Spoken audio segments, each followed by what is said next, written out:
Hello and welcome to Ek Mulakat. Dear friends, Ek Mulakat is the English version of the famous Hindi show, popular Hindi show, Ek Mulakat of Godlywood Studio, where we bring special personalities and we talk to them to understand more about how they face life and its challenges. Because in these changing times, the best textbook for us is a person who has successfully confronted problems and found out solution from the inside. And today, we are lucky to have a torchbearer of women empowerment, if I can say that, Phangnon Konyak. She created history when she became the first woman MP for Rajya Sabha from Nagaland. Let's welcome her and have an engaging conversation with her. Madam, welcome to Godlywood Studio. Thank you very Welcome to much. the show. We are so happy that you are here. Thank you. Brahmakumaris being perhaps the only women-led organization, a spiritual organization in the world. So I think we will find a lot of common ground to talk on today. If I can start from that, the plight of women definitely has improved in past years, but still it is not the ideal society which we want to live in. So how do you look at this? See, the plight of women, as you say, what it was in the past years has improved. There's been a lot of change, positive change. And at this trend, it will only improve. It will only get better. Because we have to look at things at a positive way. Yes. And also these days, there's a lot of awareness about women issues, about gender parity. So society is also evolving. And when society evolves, the thought processes also change. So that ways there is a positive thing, and women are also coming forward. There is always two sides to a story. It is women empowerment, women being given opportunities. Are the women also coming forward to face those challenges? So the women now are coming forward. So it is not the mentality that was earlier, 50 years ago, 30 years ago. Now women also know what they want, they're realizing, and they're coming forward. So it's a two-sided thing. So this is a very positive thing which is coming forward, and hopefully it will only improve. Yes.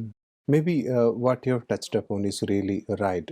Do we really need women empowerment? Because this is India, and India has been worshipping Shaktis even way before they started worshipping the male deities or so. There is a version that says that the whole world emerged from the Shakti. So being this is the culture, this is the tradition of our society. So how should we approach women? How should we instill that self-respect for any woman who is watching the show now? What would you tell them, a statement or a thing which can make them understand that, oh, no, I am this, I have this dignity, I can come forward, I don't have to beg for my rights. It is already inside me, I just need to awaken it. True, because women, they were like women, the strength of women was always recognized. But then there was another side to it where women are meant to serve. This is your role. Society created those roles. And in those roles, women also put themselves there in those roles. When we talk of gender parity, it is the women in the home, in the kitchen, who teaches them, these girls should do this, boys should do this. So it also begins with women, that we should also inculcate this sense of equality in our children. So that gives them the confidence. Mostly it is lack of confidence in their own ability which holds women back. It's not that you need degrees, you need this education. If you believe in yourself, you can do everything, and you can do many things. Because we think we do not make a difference, but even one thought and one action can make a huge difference. So women should also have this in them, this confidence in themselves, that they should also come forward and take up the challenge. Also, it has been ingrained by society. But then, like I mentioned earlier, society is constantly evolving.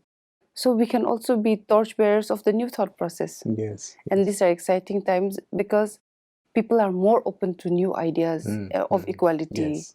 So these are like good times for women. See, for the first time, India has achieved this sex ratio of 1,000, like 20 Yeah. Yes. females Yes. for Yes. every 1,000 male. So this is first time that the female sex ratio has increased. And we also have a government which is very pro-women. Yes. There are so many women-centric, schemes and which Yes. Yes. Of welfare course we schemes have. which Yes. the government is also bringing forward for women. So women need to have that confidence in them, and they can do it. Rather than waiting for the men, rather than requesting the men community to give us some kind of respect, treat us well, they need to, grab their. See, along with the right comes responsibility. Yes. So whatever job you do, if you do it with a sense of responsibility, then that sense of responsibility will take you ahead. Because you need to have that in you. Whatever small job that you do, whatever small role that you have, if you do it properly, diligently, with a sense of responsibility, then you are going ahead. That is progress. Yes. And coming from Nagaland, or maybe in any Indian state, ma'am, there are areas where, there need to be a lot more of awareness, both for the men and the women, to give more respect to women. Or what challenges did you face when you came up as a politician or as a social reformer, if I can say that? So that the women watching this can get some inspiration. How did you come forward? My political journey, I joined BJP in 2017 and I served as the State Mahila Morcha General Secretary. In 2020, I was selected as the State Mahila Morcha President and I was serving. Now the time for the Rajya Sabha election came, so we had this understanding with our coalition partner that this time Rajya Sabha MP will be for BJP. I thought about it and I put in my application, and the party has been kind enough to give me the ticket and I got elected. It has not been easy because like in politics, I don't mean to say like a woman has a separate thing, but in politics everyone faces challenges. There are challenges, So there is a lot of criticism, so it is it's not specific for like women or men. Everyone has opposition, there are lots of critics. Of course, there's a lot of play in politics. So yes, there were challenges, but then I also feel that I was very diligent in my duties, in whatever I was doing, whatever role that I had to do. I took initiative and I did what I had to do. Also, with this trust in myself, I put in my application. There were many applicants, but I was the only woman who had put in the application. So I took that step. I put in my application.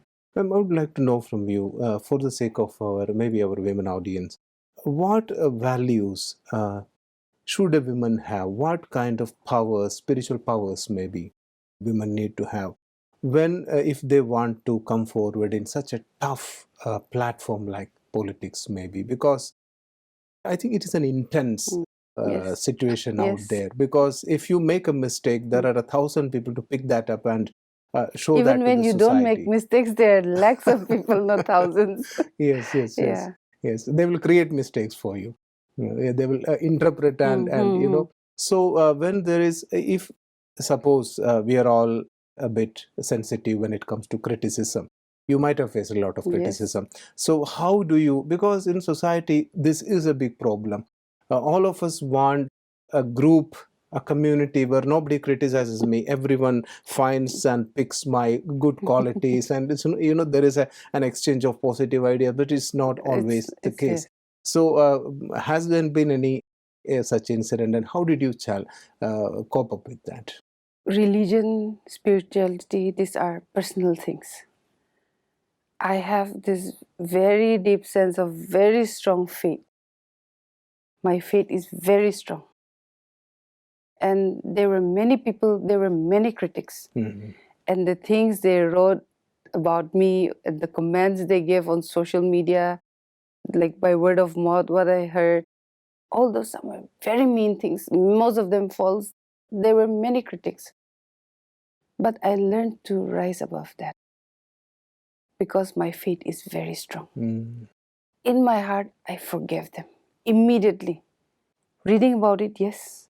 You also get shocked. When you first read that. When I first read that, there is this burning.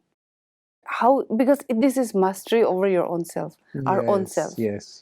Because it depends on us whether how we react. Reaction is ours. You know that it is completely wrong. The Yes. whole premise is Yes. false.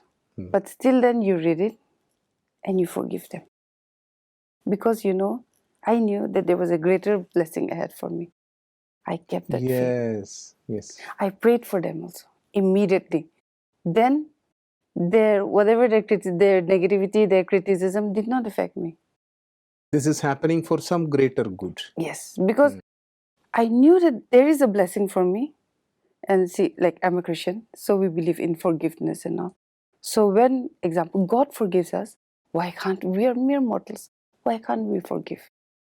And we know that the faith is there, that there is this blessing. To get to that blessing, how can you go forward without forgiving others? Small things, example. Because if we think this is a big thing, then it becomes a mountain. Yes. But you think these are trivial issues, once and you dismiss it. You have the faith, you have the vision that you want to do this, you are praying for this, you have the faith that you want to do this, then we can leave this and we can rise above and go. And once you forgive, then you can forget also, right? Yes. Because otherwise forgetting and it your will mind is at peace. Yes. Your vision is clear. You can think, you can strategize. But if you let this problem get to your head, then you are not stable enough to think, because this affects you. Their negativity gets to your head.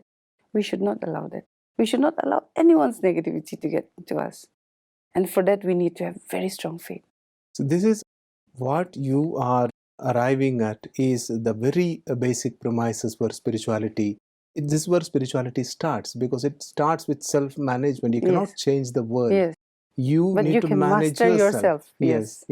Simple as it may seem, ma'am, it is really great to see someone actually practicing, because we speak a lot about values. We can go on and on, but to actually apply it and to get results is something. So I think not just our women, everyone need to sit upright and take notice of what you are saying. Moving on, being a politician, you might be looking upon at the youth generation of our country also. What do you have in mind for them? Women empowerment is another area, but India, I think, has 55% of youth as their population. So how do you look at the youth, their addiction maybe to social media and their technological craze for gadgets and things, and they are trying to find a foothold. They want to, there are role models are becoming less and less. So what do you think that our youth should be doing at this point of time? Our youth, see, India is a land full of potential, and it is a growing economy. It is the 6th largest economy in the world, and it will go. So youth should focus on how we can contribute to this effort, that we get to the highest, then we can be among the most developed countries in the world. India has the potential for that, with the strong youth population that we have. So yes, these challenges of technology that everyone faces, social media is something which now everyone uses. Yes. And there is this addiction to social media. People are addicted to it. These things are also there. But then if you have good grounding and if your aims are clear and you know how to manage your time, the youth of India has a lot of potential, because India is a country which is giving a lot of opportunities now, unlike earlier times. Like maybe you can say like 10 years ago, 5 years ago, the opportunities that the country had was very less. But now opportunities are opening up. So we have to be ready to face that challenge. Yes. Because there's so many schemes that what India was earlier and what India is now is very different. And this change is something which is really accelerating all over the country. There's a lot of development going on. So in all these things, the youth can really contribute a lot. So youth should also focus on that. Earlier, if they studied well, they had like good degrees, then they used to go abroad because there were no opportunities here. But now India is offering all those opportunities.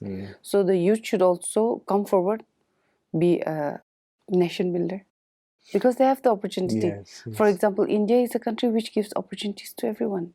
You don't need to be from a dynasty. You don't need to be from, something that you are Yes, relevant. yes, Like you, if you have it in you, you can be from any background, yes. but you can make a Yes. difference. Usually, And there is a chance, there is a foothold for anyone and everyone yes, who yes. has this dedication to work. When you talk to any college going youth, they really think that they are moving very fast because of the technology, or they think they know the world. But speed is one thing, but is the direction right? Because if the direction is wrong, then the speed will, there is no use of going very fast. So, thinking about the direction where the youth of India is going, do you see hope for the future, or do you think that they need to, because India has a past where I think there was a saying in ancient China, a very ancient China, more than thousands of years ago, that if you do good deeds in this birth, parents used to tell children, if you do good deeds in this birth, you will get the next birth in India, in Bharat maybe. So That's that is the past which we had. And looking at the direction of the youth, do you feel that they need to come back to that a moral value thing, a little bit more character building, rather than running around, running Yes, yes. behind film stars and their lifestyles? We have a culture Yes, of yes. our own. Yes, yes, true, very true. What gives a person, any person, their identity and their strength is their culture. Culture is one thing, our heritage is one thing which gives us strength. Yes, yes.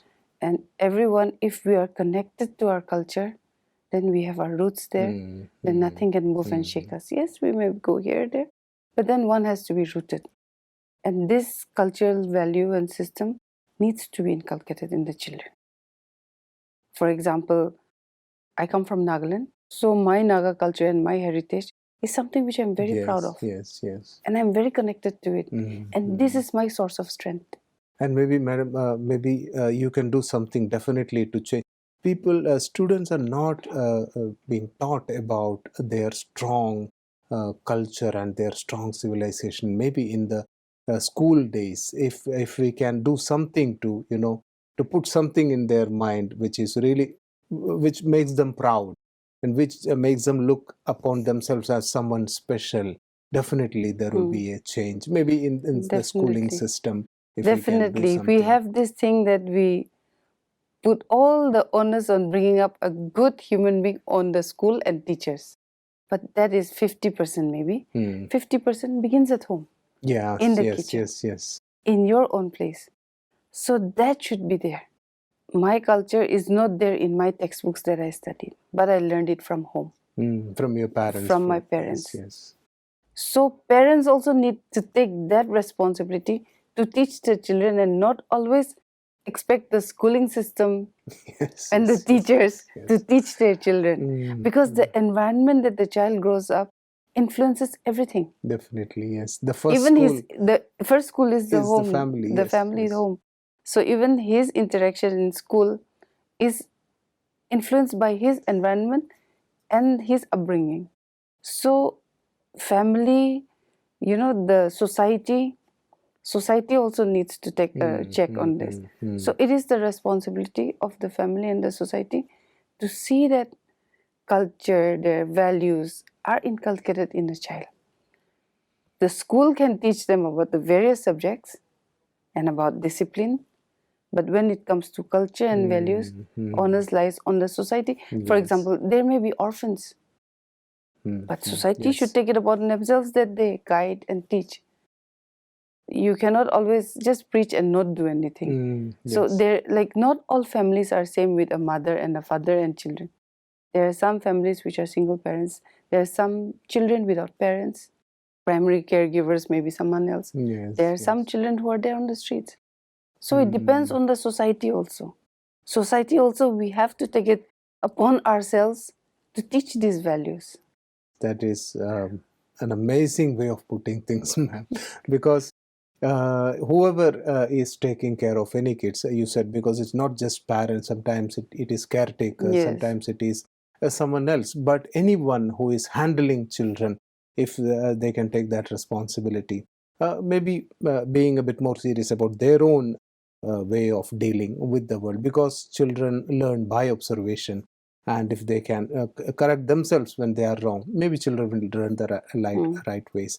Madam, you have come to the headquarters of the Brahmakumaris, Yes. maybe for the first time, I think. First time. So how did you like it, the whole thing? It is something that this is a very new experience for me. Then it is very encouraging to see women who are so dedicated, who are working, hard together, and they're not only women, but women and men all coming together. This sense of dedication I'm impressed with, because whatever work they're doing it with a sense of responsibility. It is not something, and this is voluntary. Yes. This is not yes. imposed. So this is something which is very inspiring and encouraging. Yes. Thanks a lot, ma'am. I think the time is, we need more time. I think that's what I feel, and I think that is what the audience will also share. The wisdom you shared within 20 minutes. I think if you listen to it and try to apply a bit of it, I think great changes can come. So thanks a lot for coming and sharing this wonderful wisdom. And we want you to come again and again and give us more. Thank you very much. Thank you. So that was Phangnon Konyak. And the most important takeaway which I am taking with me today is, we can change ourselves irrespective of the situations. We don't need to beg from someone to give us respect and to treat us well. It is within us. If we can manage ourselves, we can do anything. If we can forgive the people who are criticizing, that is the best thing we can do, the best help we can do to ourselves. And with that note, we end today's Mulakat, and we'll come with another guest in another episode. Till then, it's a goodbye from all of us in the studio.